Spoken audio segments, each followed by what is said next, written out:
नमस्ते, मेरा नाम श्रुति भैरिया है। मैं अलीराजपुर ज़िले के ग्राम अकोला की निवासी हूँ और एमपीपीएससी 2022 सिविल सर्विसेज की परीक्षा में मेरा चयन डिप्यूटी कलेक्टर के पद पर हुआ है।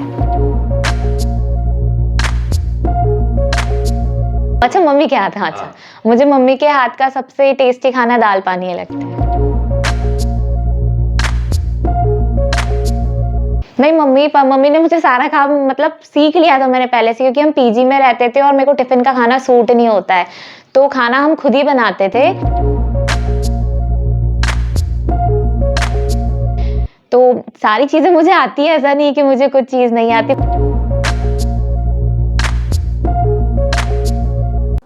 परों को खोल की जमाना उड़ान देखता है, जमी पे बैठ के क्या आसमान देखता है। घटाएं उठती है, बरसात होने लगती है, जब आग भरकर फलक को किसान देखता है। यही वो शहर है जो मेरे लबों से बोलता था, यही वो शहर है जो अब मेरी जुबान देखता है। नमस्कार, मेरा नाम है मनीष गिरधानी और आप देख रहे हैं द कहानी वाला, क्योंकि कुछ कहानियां दूर आसमानों में नहीं, हमारे आसपास होती हैं।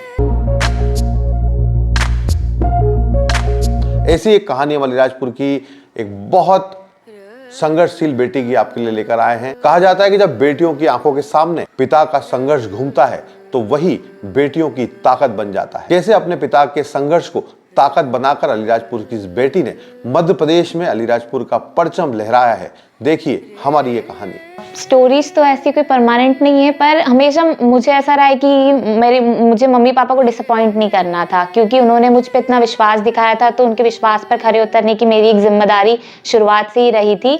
तो मुझे बस ये था कि मैंने डिसाइड किया कि मेरे को एग्ज़ाम की प्रिपरेशन करनी है, तो जो भी सिचुएशन रहे मुझे उनका सामना करके एग्ज़ाम को क्लियर करना था। क्योंकि हमारी स्कूल में हमेशा काफ़ी सारे डिप्टी कलेक्टर विजिट पर आते थे, तो मुझे उन्हें देखकर हमेशा प्रेरणा मिलती थी कि कहीं ना कहीं मैं भी समाज में एक सकारात्मक बदलाव ला सकती हूँ, लोगों के जीवन में एक पॉजिटिव इम्पैक्ट क्रिएट कर सकती हूँ। तो फिर तभी से मेरी सिविल सर्विसेज की जर्नी स्टार्ट हो गई थी। ऐसा कुछ नहीं कि अगर आपके स्कूल या कॉलेज में बेहतर मार्क्स नहीं है तो आप एक अच्छे सिविल सर्वेंट नहीं बन सकते, ये कोई क्राइटेरिया नहीं है। अगर आप उसके बाद भी अच्छे से मेहनत करेंगे, स्मार्ट वर्क के साथ करेंगे, तो आप निश्चित ही ये एग्ज़ाम को क्लियर कर लेंगे। जो 2022 का एमपीपीएससी का जो परिणाम है, चूँकि अभी कुछ दिनों पहले आया है और मुझे बहुत सुखद अनुभूति हो रही है कि फाइनली मेरा इसमें सिलेक्शन हो गया है। क्योंकि मेरे जो 2 पहले प्रयास थे उसमें मैं इंटरव्यू तक पहुंची थी, पर मेरा फाइनल सिलेक्शन नहीं हो पाया था। और मुझे उम्मीद थी, क्योंकि मैं मेहनत कर रही थी, तो मुझे उम्मीद थी कि मेरा सिलेक्शन होगा। और निरंतर असफलताओं से मेरा आत्मविश्वास कम कभी नहीं हुआ, क्योंकि मेरे माता पिता और भाई बहन ने हमेशा मेरा साथ दिया है। मैं बहुत ग्रेटफुल हूँ कि मेरे पापा ने मुझे हमेशा इतना सपोर्ट करा है, और मैं हमेशा पापा की बहुत रिस्पेक्ट करती हूँ, क्योंकि पापा हमेशा अपनी बचपन की स्टोरीज हमें बताते थे कि उन्होंने शुरुआत में कितना संघर्ष किया। वहाँ पापा जिस गांव से हैं, उमरकुआ फलिये से, वहाँ पर स्कूल भी नहीं थी, पर पापा दूसरे गांव में जाकर पापा ने अपनी स्टडीज़ पूरी कंप्लीट करी। और मैं हमेशा सोचती थी कि मैं पापा को कैसे हेल्प कर सकूँ, पापा अगर परेशानी में भी है तो मैं उनकी कैसी सहायता कर सकूँ। और मैं चाहती थी कि मैं जल्द से जल्द एक अच्छी सी नौकरी लगे मेरी, एक अच्छे से पद पर जाऊँ। जब भी मैं असफल रहती थी तो मुझे हमेशा यही पापा की बात याद रहती थी कि आपको मेहनत पे ध्यान देना है, आपको आपका जो काम है वो अच्छे से करना है। मैंने मेरी 8 to 12 तक की जो एजुकेशन है मैंने स्वामी विवेकानंद पीठ अलीराजपुर से कंप्लीट की है। उसके बाद मैंने BSc geology Holkar science college Indore से कंप्लीट किया है। और मैंने अपनी जो प्रिपरेशन है स्टार्टिंग में एक कोचिंग से कंप्लीट करी है, क्योंकि एक फाउंडेशन होना बहुत ज़रूरी है, और उस समय मेरे पास गाइडेंस भी नहीं था कि कैसे प्रिपरेशन करना है। तो उस समय मैंने महात्मा गांधी कोचिंग है वो ज्वाइन की थी। मैंने हमेशा देखा है मम्मी हमेशा पॉजिटिव बहुत रहती हैं, और टाइम मैनेजमेंट मैंने मम्मी से सीखा है, जो कि बहुत ज़रूरी रहता है हमारी प्रिपरेशन के वक्त भी। क्योंकि अगर आप मैनेज नहीं कर पा रहे हो अपने इमोशंस को, टाइम को, तो आप कोई भी कार्य अच्छे से नहीं कर पाओगे। तो मैंने वही सीखा है। पापा का गुण मैंने सीखा है, हमेशा धैर्य रखो, हमेशा अपनी रूट से जुड़े रहो, सभी से सम्मान के साथ बिहेव करो, सभी को सम्मान दो। हमारे जो माता पिता हैं वो बहुत मेहनत करते हैं, पैसे इकट्ठा करते हैं, ताकि हम एक अच्छी सी पढ़ाई कर सके और हम हमारे जीवन में आगे बढ़ सके।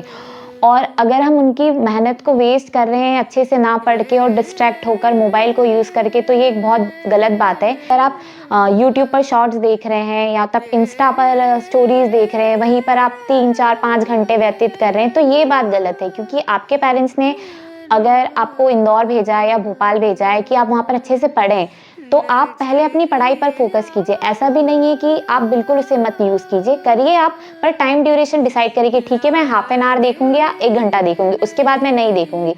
आप लोगों में यह भी उत्सुकता होगी कि डिप्टी कलेक्टर की परीक्षा देने के लिए किन किन किताबों का अध्ययन श्रुति ने किया है, वो खुद बता रही हैं।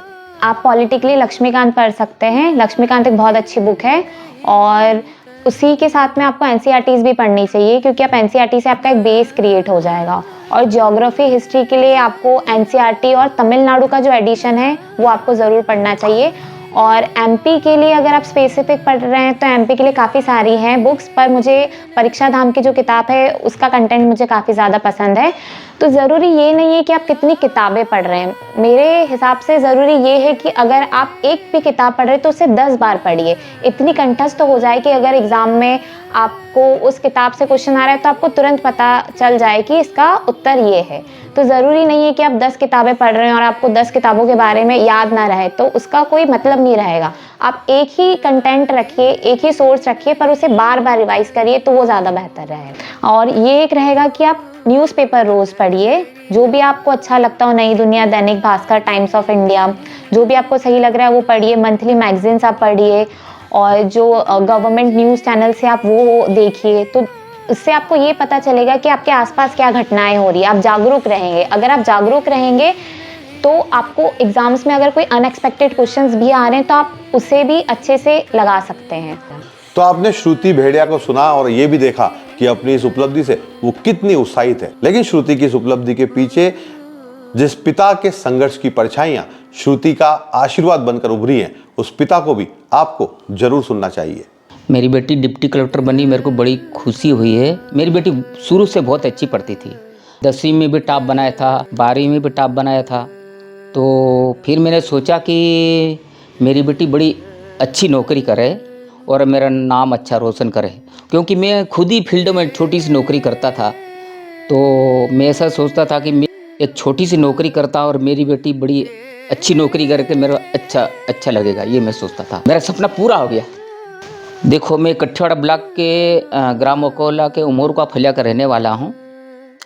मैं शुरू से बहुत गरीब परिवार का था, मुश्किल से मैं पढ़ाई करता रहा। तीसरी से छात्रावास में रहा मैं चिचड़गुड़ा।